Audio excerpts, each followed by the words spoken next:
5 years of London National Park City. It's very exciting, and it's a good time for us to now reflect on what has been done, particularly under the Rangers programme, and look at what we can do moving forward. So I'm the Ranger Programme and Community Manager at London National Park City. I support the Ranger community, who are wonderful volunteers across London, carrying out actions and working with local communities to make them greener, healthier and wilder. Greener, healthier and wilder means everybody being more connected to nature and having access to nature. People, even in cities, are part of nature. And what I really like about the National Park City movement is the fact that it's really breaking down the boundaries between what the countryside is and what nature is, and how we can incorporate those sorts of things within an environment. The Ranger programme started in 2021 when me and my colleague Florrie started with London National Park City as the first 2 members of staff.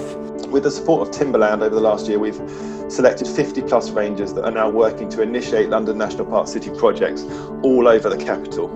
They are of different ages. Our youngest ranger is 15, our oldest one is 72, and they have a wide range of experiences and background. And the movement is all of us, so it's everyone who's involved in London, whether that be people who live here, people who work here, even people who visit here. And this was seen as an opportunity to bring all of the great volunteers and organisations across London together to support initiatives. First cohort was quite interesting, so just after the Rangers came on board is when the COVID pandemic started and the first lockdown came in place. We moved online to be able to showcase some of the great projects that are happening across London. One of these was the Ranger Voices, and so we had Rangers coming to online sessions to deliver short, quick-fire talks. Today, I find myself in this really mad, crazy world, and I'm sure I'm not alone. Ling Wildlife Group, it was founded by myself in 2016 when I was asked on a Facebook group about bats at the Hanwell Viaduct. If you want to start an outdoor home garden, I will just advise you to start small. Just take some seed and plant them in a pot. What if the outdoors were for everyone? I think it's a great angle because it asks us to imagine what is possible and what we can do to get there. I started thinking that accessibility-wise, if you're not really looking for it, I'm sure many people don't even know that there's fruit trees growing in London. And so that's when this Fruity London vision started. Following the end of the lockdowns, we could meet up in person a lot more, and a lot of the projects that were happening already or were being looked to develop could start taking place again in the local communities. So from that point on, we moved very much to supporting the existing projects and existing initiatives and working with other rangers to bring them together to develop new projects. I think it's really important for us to be able to have these community gardens that are open and safe spaces for people to come together and to be able to know that they can share their learnings, their experiences, their identities and their cultures together. I think there's definitely a demand for joining these kind of groups and for wanting to grow their own and having access to land. Some of the projects that we've done is create a pathway for people to have access here. We're working on disabled access, but we've created a bird hide which we've named after Kabir.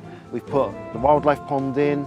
We've created a storage unit just down the other end for our tools. The key thing about the Rangers programme has been that it is a constantly evolving programme. It's a constantly evolving volunteer network.